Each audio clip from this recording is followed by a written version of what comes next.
Halo Sobat Kontan, jumpa lagi bersama saya Hafid Febri dalam program podcast Kontan Insight. Kali ini kita akan membahas satu topik yang cukup menarik, yaitu 1 tahun Danantara. Berdiri 24 Februari 2025 lalu, kita katakanlah sudah 1 tahun usia Danantara sebagai lembaga investasi negara. Tentunya pemerintah berharap Danantara bisa menjadi mesin investasi baru bagi Indonesia, yang bahkan digadang-gadang bisa menyaingi sovereign wealth fund kelas dunia seperti Temasek Holdings milik Singapura. Pertanyaannya, setelah 1 tahun berjalan di era pemerintahan Prabowo Subianto, apakah Danantara benar-benar bisa menjadi mesin investasi baru yang memberikan dampak nyata bagi perekonomian nasional, atau justru eksperimen besar ini memunculkan risiko juga yang tak kalah besar bagi perekonomian kita? Nah, untuk itu kami telah mengundang seorang ekonom sekaligus direktur Next Indonesia Center, Bang Heri Gunawan. Apa kabar, Bang? Baik. Ya, sengaja kita undang untuk menguliti 1 tahun Danantara. Tentu kita akan membahas mulai dari tujuan pembentukannya, investasi yang telah dilakukan, risiko dan peluang yang menyertainya selama 1 tahun terakhir. Mari kita mulai dari pertanyaan mendasar. Sebenarnya apa tujuan Indonesia atau pemerintahan Prabowo Subianto membentuk lembaga investasi ini dan Danantara? Padahal kita tahu sebenarnya pemerintah sudah punya beberapa lembaga pengelola investasi. Salah satunya adalah Indonesia Authority, INA. Tapi mungkin pemerintah merasa masih perlu memiliki lembaga yang lebih agresif dalam mengelola aset-aset negara dan BUMN, dengan harapan aset-aset tersebut bisa dikelola menjadi portofolio investasi. Tujuannya misalnya adalah bisa menarik minat investor luar, menaikkan nilai tambah aset-aset tersebut, dan mungkin tujuan akhirnya adalah bisa membantu membiayai pembangunan nasional. Dan pertanyaannya, apakah cocok konsep ini diterapkan di Indonesia? Mungkin pemerintah melihat sekelas Temasek yang bisa mengelola aset negara menjadi investasi global bernilai ratusan bahkan ribuan triliun. Nah, Bang Hek melihat seperti apa kontribusi Danantara setahun terakhir ini? Apakah sudah terlihat dampak nyatanya atau seperti apa Abang melihat? Kalau saya melihat kalau harus diwakili oleh satu kata gitu misalnya gitu kehadiran Danantara pada tahun pertama ini adalah menambah kecemasan. Kenapa saya bilang kecemasan tuh begini, Danantara hadir itu tidak dengan cek kosong. Kita tidak boleh memberikan Danantara itu cek kosong.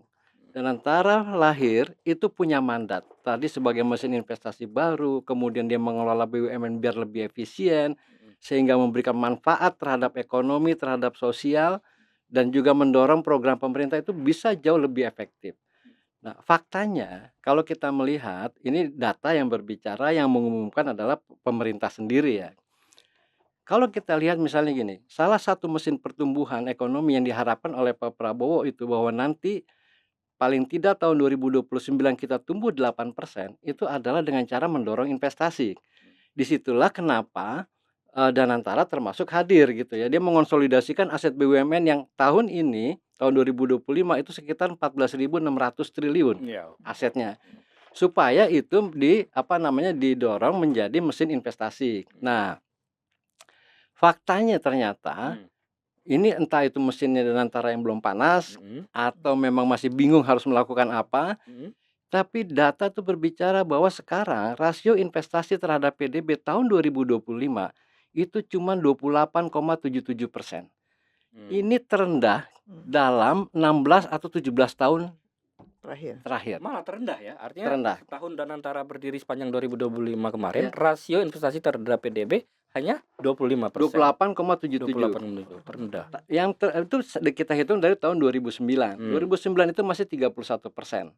Rasionya, kontribusinya investasi terhadap perekonomian kita.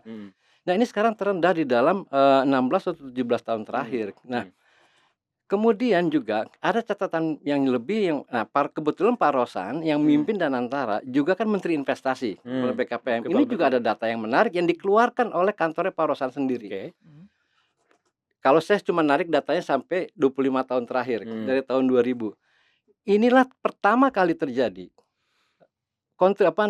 proporsi penanaman modal asing terhadap total investasi di Indonesia itu ada di bawah 50%. Biasanya separuh lebih investasi kita itu berasal dari asing. Nah, ini baru kali pertama dalam 25 tahun terakhir. Mungkin kalau saya tarik sampai 50 tahun, jangan-jangan 50 tahun terakhir ya. Ini 25 tahun terakhir itu dia kontribusinya hanya di bawah 50%. Terbesarnya adalah PMDN. Apakah PMDN mengalami loncatan investasi? Enggak juga. Ini data tahun kemarin ya, 2025. 2025. Dan ini yang mengeluarkan data adalah BKPM, kantornya Pak Rosan. Jadi ini kan nggak usah mau dibantah gimana. Ini kan data dia sendiri.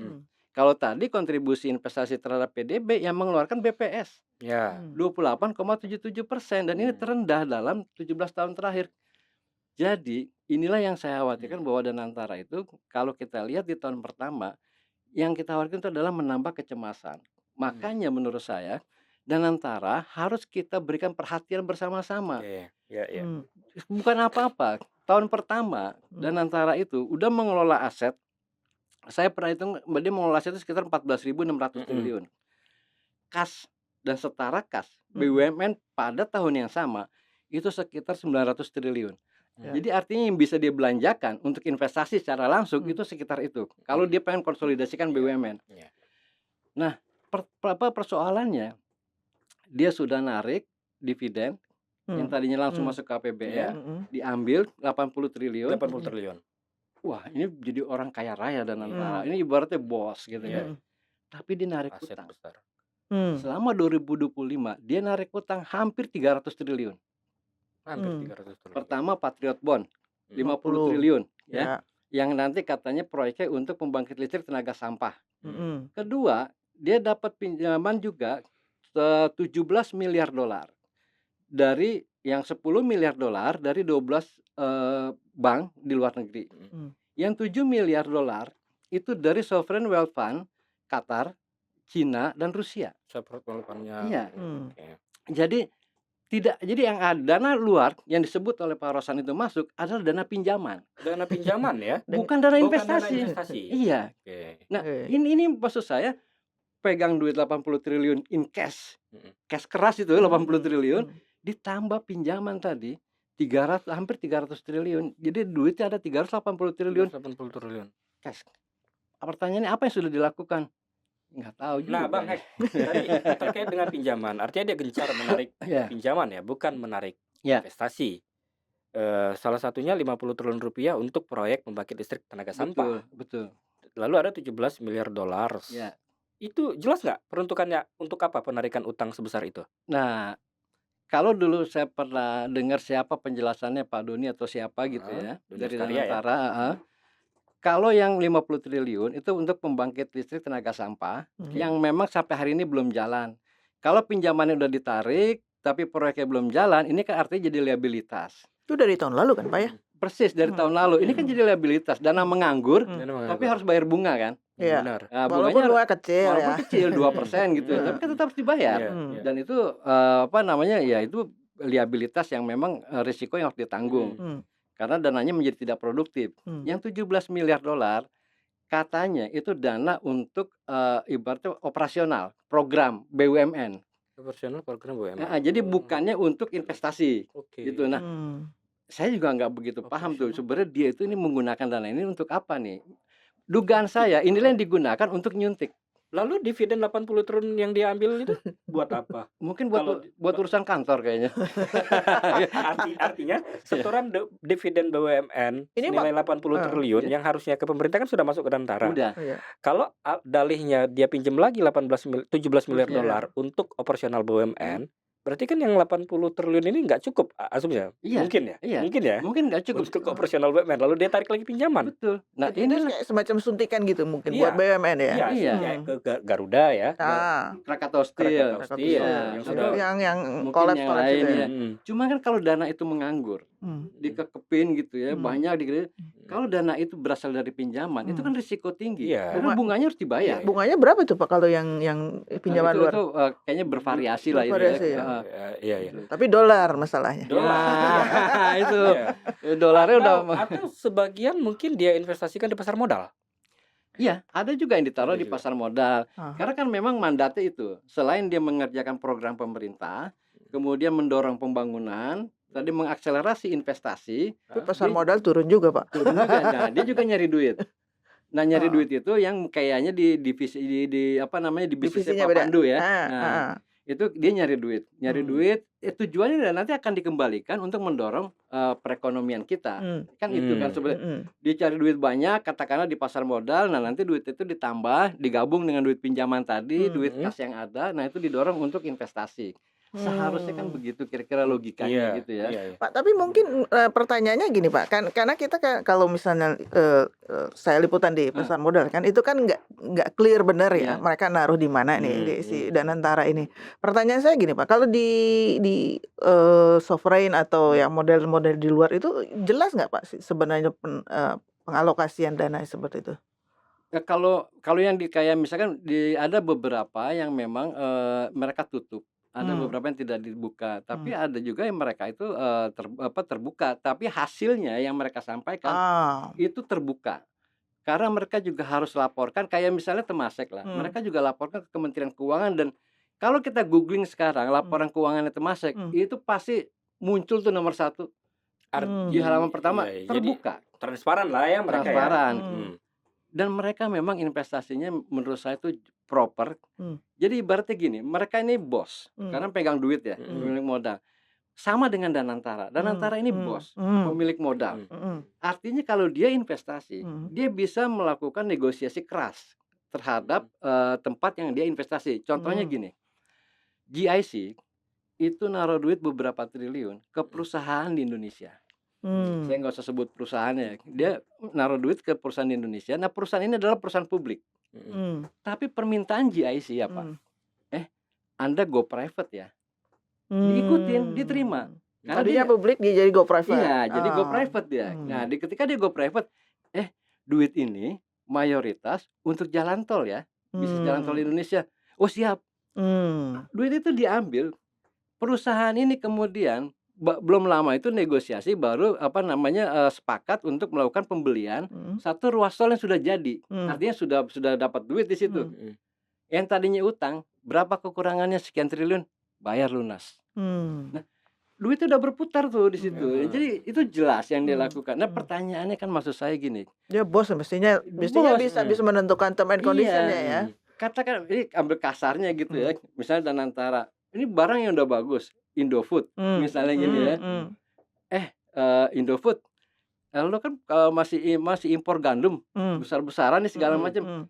Kita bikin aja deh pabriknya di sini, pengolahan gandum misalnya gitu, bareng-bareng. Saya naruh duit 40% atau 60%, Anda taruh duit 40%, tapi off takernya adalah Indofood. Misalnya gitu ya. Nah, Danantara baru taruh duit. Danantaranya bergerak, investasinya berkembang, swastanya bergerak. Dan itu nggak haram lah ya Pak ya, dalam tanda kutip ya, bahwa mereka bekerja sama dengan swasta, dengan swasta dalam negeri, luar negeri. Saya berharapnya seperti itu. Dia bekerja supaya swastanya nggak mati. Jangan misalnya gini, sekarang dia bangun pabrik pengolahan bauksit di Mempawah, Kalimantan Barat. Itu besar sekali. Nah, itu yang garap Antam sama Inalum. Ina itu kan baru jadi alumina, belum menjadi produk industri, bahan baku industri belum jadi tuh. Yang punya bahan baku bisa mengolah menjadi bahan baku industri itu adalah Inalum, yang dulu dibangun oleh Jepang. Nah, setelah kita putus kontrak dengan Jepang, nah ini kan kita nggak tahu skenarionya. Ini nanti dari sini apakah nanti akan diolah lagi oleh Inalum dari dari alumina tadi, atau memang ini akan ada industri baru. Nah, maksud saya, kenapa swasta tidak terlibatkan di sini, swasta kita, misalnya gitu ya, swasta kita.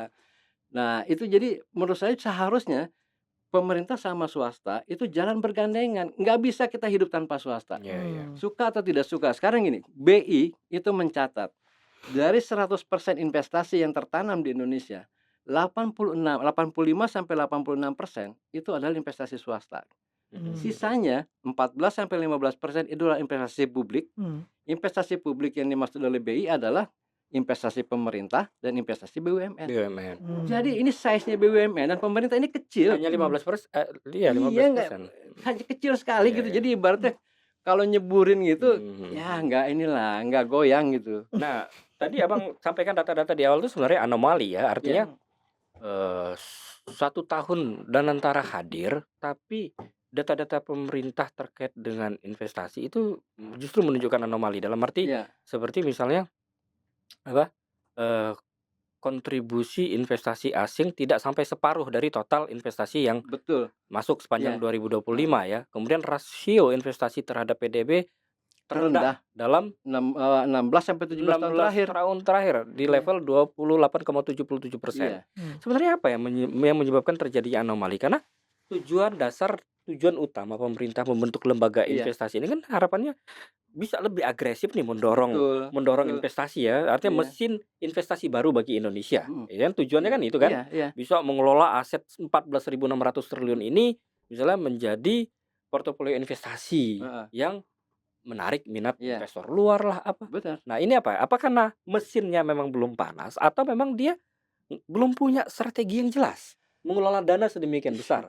Nah, itu menurut saya bisa jadi memang mesin yang belum panas, bisa jadi ya ini yang kekhawatiran kita ya. Saya cemas jangan-jangan Danantara kehilangan arah. Kehilangan arah tuh gini, artinya ini seperti orang kaya baru. Tiba-tiba dapat duit banyak. Kemudian bingung mau ngapain, ya udahlah belanjain itu gitu ya, tapi tidak.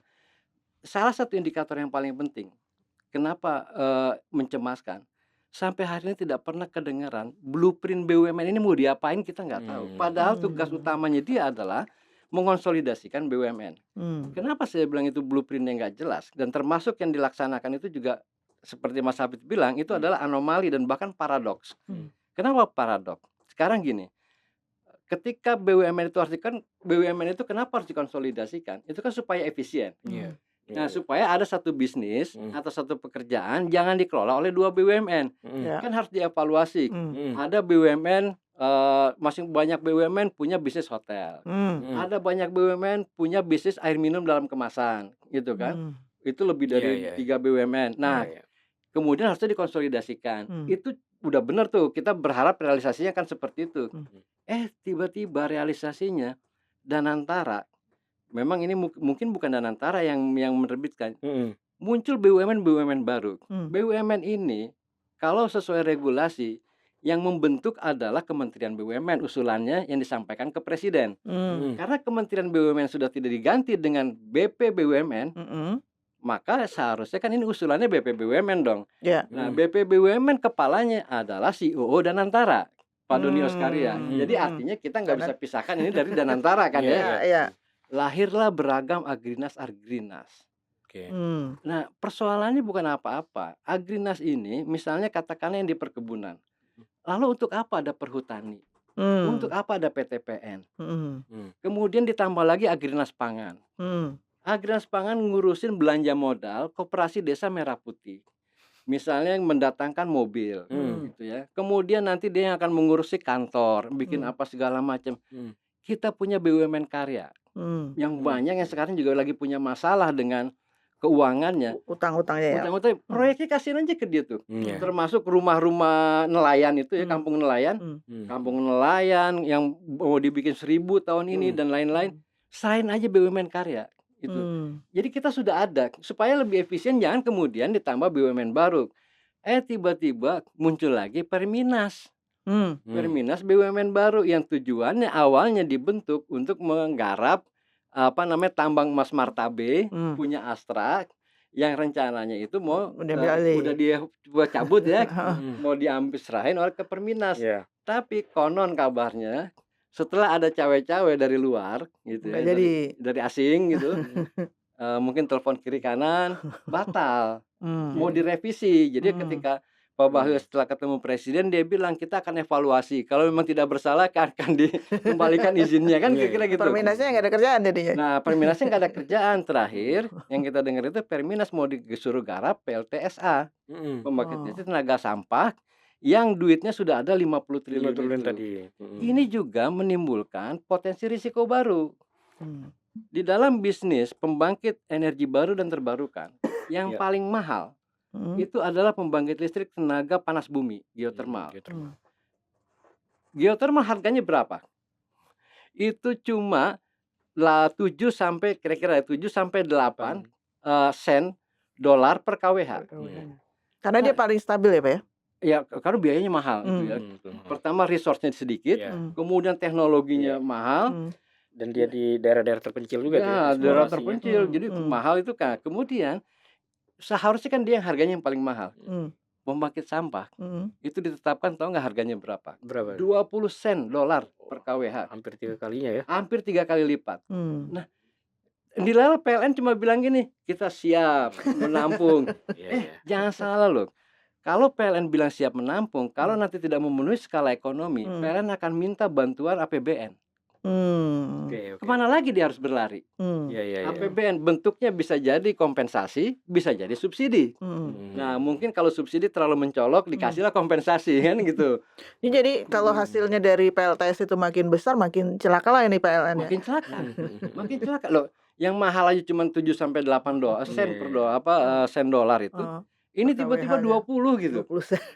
Iya. Bang, sebenarnya yang Abang contohkan dalam proyek pembangkit listrik tenaga sampah yang tidak visible ya sebenarnya dibandingkan dengan sumber pembangkit listrik termahal sekalipun panas bumi, itu listrik pembangkit sampahnya Danantara itu tetap 3 kali lebih mahal dibanding panas bumi. Abang melihat nggak ini ada implikasi dari risiko politik nggak? Dalam arti gini, ini Danantara kan berada dalam ekosistem pemerintah, dia tidak terlepas dari intervensi jangka pendek pemerintah, kepentingan pemerintah. Misalnya pemerintah kepentingan ada apa? Transisi bersih misalnya untuk energi bersih. Lalu mencoba mengembangkan proyek yang bisa dibanggakan di mata dunia, proyek EBT, proyek energi hijau. Lalu Danantara yang dipakai sebagai mesin investasinya menggarap proyek ini. Nah, Abang melihat nggak artinya risiko politik itu terhadap ini? Makanya sebenarnya ketika risiko politik ini sangat besar, besar juga risikonya buat Danantara ya artinya. Maka perlu sebenarnya kan good corporate governance pemerintah dalam mengelola lembaga investasi yang besar seperti Danantara ini. Nah, jadi menurut saya itu gini ya, transisi energi kita juga sebenarnya ada masalah juga. Sekarang gini, kalau kita mau menerbitkan EBT, kan tapi kan persoalannya gini, kita udah punya ketergantungan yang sangat tinggi terhadap fosil, terutama batu bara. Nah, karena kita ini kita itu ibaratnya sudah seperti candu dengan yang fosil itu. Nah, persoalannya di EBT itu adalah daya tampung, daya serap PLN sebagai off-taker itu sangat rendah. Persoalannya sekarang PLN itu selalu merasa kelebihan pasokan. Jadi dia oversupply sehingga dia tidak bisa memasok 100%. Sekarang kan kalau kita lihat, dulu ada perusahaan swasta besar di Indonesia, dia sudah mulai membangun misalkan PLTA apa segala macam, akhirnya dia mulai slow down. Kenapa? Karena tidak bisa diabsorb oleh PLN. Nah, karena memang PLN itu udah jadi regulator juga jadi operator kan di situ. Nah, artinya apa? Akhirnya sekarang sudah mulai nih yang sudah terlanjur bikin.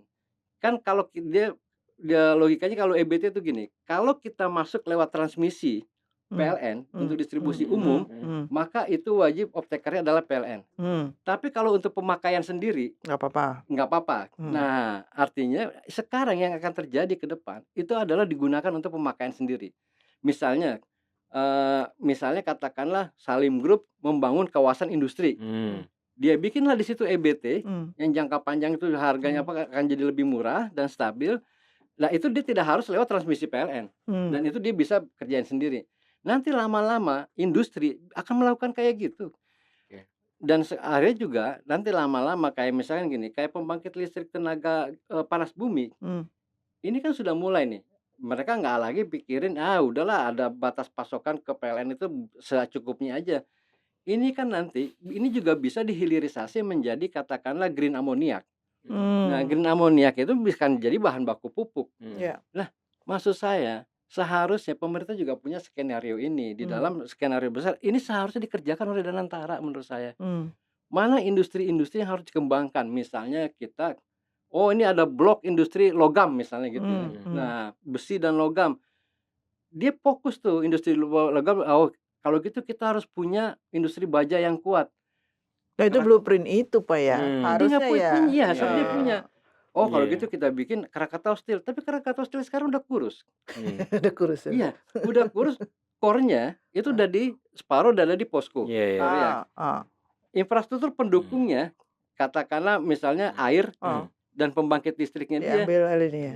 diambil sama tetangganya tuh, perusahaan sebelah kan. Nah, perusahaan petrokimia sebelah. Nah, jadi menurut saya ini harus dipikirkan kayak misalkan dia punya skenario itu, dia tinggal bikin kajian. Banyak orang pintar di Danantara tuh. Kira-kira kalau kita mau bikin industri besi dan logam ini, apakah Krakatau Steel layak dihidupkan kembali atau kita bunuh, kita bikin yang baru. Nah, kan bisa saja begitu gitu ya. Nah, itu kita nggak pernah ngelihat kajian-kajian kayak gitu. Tapi kita selalu disuguhi misalnya Danantara dia ini kalau kasarnya melakukan sebuah pengabaian terhadap regulasi yang ada. Yang paling nyata menurut saya ini adalah peraturan pemerintah nomor tahun 2022 misalnya gitu, atau peraturan Menteri BUMN tahun 2023 dengan tegas mengatakan bahwa komisaris BUMN tidak boleh merangkap sebagai pengurus partai politik. Tapi begitu ada Danantara, semakin marak. Bukannya Semakin marak. Pengurus partai politik jadi komisaris BUMN. Nah, ini aja udah nggak proper. Sekarang kalau saya, katakanlah saya udah bisa membayangin tuh orang investor kayak Temasek, GIC, kemudian kayak Hazana, ya elah mau masuk ke sama dengan BUMN, pikir-pikir kayak gitu kan. Jadi nggak heran ya Pak ya, Nggak heran bahwa investasi asing itu turun ya. Investasi asing jadi nggak heran, akhirnya dia nahan diri aja, gitu ya. Bayangin investasi asing hanya tumbuh kalau nggak salah tuh 0,3 per 0,5%. Secara tahunan di tahun 2025 itu kan kecil banget. Mungkin dia juga ngelihat, aduh, udah mana dana APBN itu kebanyakan diserap oleh BUMN semua. Ya contohnya itu mobil lah. Itu Pak Purbaya kan bilang, setiap tahun pemerintah akan setor ke Bank Himbara 40 triliun. Ini mobil yang Agrinas kemarin mobil itu ya. Agrinas itu. Selama 6 tahun. Jadi itu dia semuanya kan digarap. Apa susahnya sih? Misalnya kan dia bilang harganya lebih murah. Yang dari India. Lebih murah dari India, bro. Sekarang gini, kalau dilihat harga di pabrik di India memang lebih murah. Tapi jangan lupa, mobil-mobil CBU pajaknya gede Pak. Pajaknya gede di sini. Itu kan mobil impor utuh. Masuk ke sini, itu harganya bisa berlipat-lipat. Itu dari zaman dulu Pak ya. Dari zaman dulu. Pajak di sini memang gede. Coba nanti ketika harganya di sini atau dibebaskan pajaknya, kita nggak tahu. Berarti double dong Pak. Double, udah duitnya dibayarin, kreditnya, pajaknya dibebasin. Nah, lagian bayangin ya, Koperasi Merah Putih itu kalau tidak salah terakhir datanya baru ada sekitar 86.000 di atas kertas yang berdiri. Mobilnya dibeli 115 unit. Itu 115.000. Iya, 115.000. Nah, sekarang lebihnya buat siapa? Apakah semuanya pengen jadi punya logistik gitu ya? Jadi koperasi logistik gitu. Koperasi satu mobil. Iya. Nah, Bang Hek, sebenarnya kalau tadi kita bicara peluang, sebenarnya Danantara ini kalau dikelola dengan baik itu sebenarnya peluangnya besar ya. Indonesia ini kan punya banyak aset strategis, mulai dari perusahaan energi, infrastruktur, perusahaan-perusahaan berbasis sumber daya alam bernilai tinggi, misalnya kan. Ya contoh udah banyak kayak Temasek sama yang di Arab Saudi itu apa? Fundnya Arab Saudi ya. Mereka berhasil mengelola aset-aset negara tersebut jadi investasi global bernilai ribuan triliun kan. Nah, tapi sampai sejauh ini mungkin belum banyak yang bisa kita harapkan dari Danantara karena blueprint strategi investasinya saja kita belum tahu ya akan seperti apa. Kira-kira bisa nggak sih Danantara meniru langkah sukses Temasek misalnya? Bisa. Menurut saya sangat, dan kita berharap Danantara sekarang gini. Kalau kita melihat Danantara, itu Danantara adalah sebuah janji kepastian terhadap investasi. Seharusnya asing akan melihat itu. Karena Danantara itu adalah bagian dari tangannya pemerintah. Jadi artinya ketika Danantara menawarkan sebuah proyek, kalau saya nanam di situ, maka dipastikan proyek itu akan berjalan dengan baik. Seharusnya kan begitu ya. Nah sekarang tinggal bola ada di tangan Danantara. Bisa nggak dia membuktikan itu? Misalnya ambil contoh gini, dia sekarang kan lagi rame proyek hilirisasi. Kita ambil contoh yang sudah jalan lah, hilirisasi bauksit di Mempawah, misalnya gitu. Ini kita butuh duit misalnya 40 triliun total investasinya, tahap 1, tahap 2 misalnya gitu ya. Danantara bilang saya akan tanam di sini 60%. Tawarin ke yang lain. Misalnya ke tempat yang lain, apakah ke Exxon, apakah ke Shell, apa segala macam gitu ya. Kalian mau ikut nggak di sini? 40%-nya. Atau di pabrik petrokimia, saya udah punya nih RDMP Balikpapan. Saya mau hilirisasi nih pabrik petrokimia. Di sini aja yang sudah ada Chandra Asri, ada kemudian Lotte. Nah, diajak mereka, kalian mau invest nggak di sini bareng sama kita? Nah, karena yang ngajak Danantara, berarti yang ngajak pemerintah. Berarti ada kepastian. Maka saya sebagai investor, kalau itu Danantara bisa membuktikan, saya akan tanam duit. Nah, sekarang kembali ke Danantara. Apakah dia bisa membuktikan itu? Dan itu harus dia buktikan. Kalau tidak, Danantara akan menjadi ancaman tambahan risiko bagi perekonomian kita. Tapi setahun ini udah berjalan kan artinya kita bisa ngelihat nih Pak, mungkin apakah swasta atau asing nggak terlalu percaya dengan Danantara, atau apa yang bisa dilakukan Danantara supaya bisa jadi dipercaya lagi gini Pak? Dia tunjukkan dari dalam dirinya dulu bahwa dia punya melaksanakan tata kelola yang baik di dalam mengelola BUMN. Yang kayak tadi itu kan, BUMN dikelola dengan efisien, bukan lagi dengan membentuk BUMN baru. Minimal komisaris dulu, beresin dulu ya. Minimal komisaris dulu nih yang kecil. Itu kan dia bisa veto tuh. Ya langsung itu. Besok juga bisa. Besok dicopot-copot itu semua yang dari partai politik. Dia mulai dari situ. Kemudian dia punya cetak biru dalam 5 tahun atau 3 tahun BUMN yang akan ada, yang tidak perlu dijual aja. Privatisasi yang ada hanya 1, 2, 3, 4 ini loh blok BUMN. Nah kemudian ini kita punya blok proyek. Nah itu jadi dia buktikan itu semua, ini segala macam transparansinya dia lakukan gitu. Jangan dia ngasih contoh yang tidak baik. Jangan lupa Undang-Undang Perseroan Terbatas itu mengamanatkan bahwa laporan tahunan atau RUPS itu paling dilaporkan pada bulan April. Ini bentar lagi ya mestinya ya. Harusnya kita bisa mengakses tuh data-datanya. Ini kan BUMN yang namanya Danantara Asset Management, Danantara Investment Management. Ini kan dua-duanya BUMN di bawah BPI Danantara. Nah, coba kita lihat apakah mereka mau transparan atau tidak.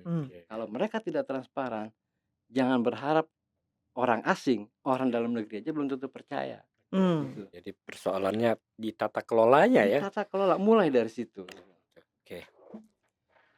Oke, Bang Hek, sebenarnya masih terlalu dini juga sebenarnya untuk menilai keberhasilan Danantara dalam waktu yang relatif singkat ya, baru 1 tahun. Ini harapan kita pada Danantara itu. Ada beberapa indikator yang bisa kita evaluasi bersama ya. Mulai dari berapa besar investasi yang bisa dihimpun, kinerja portofolio investasinya seperti apa.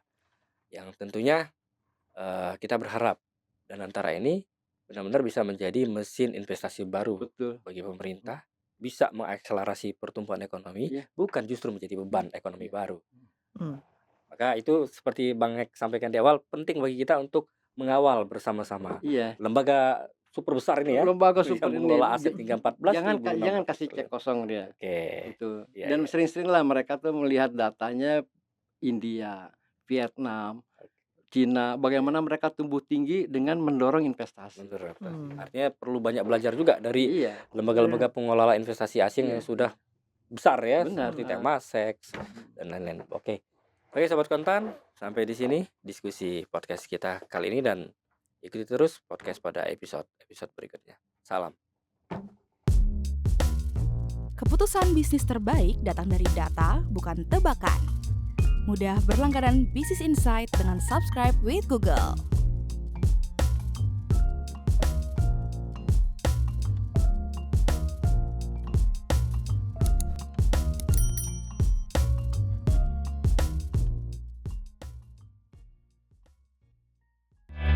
aplikasi Kontan sekarang di App Store atau Play Store.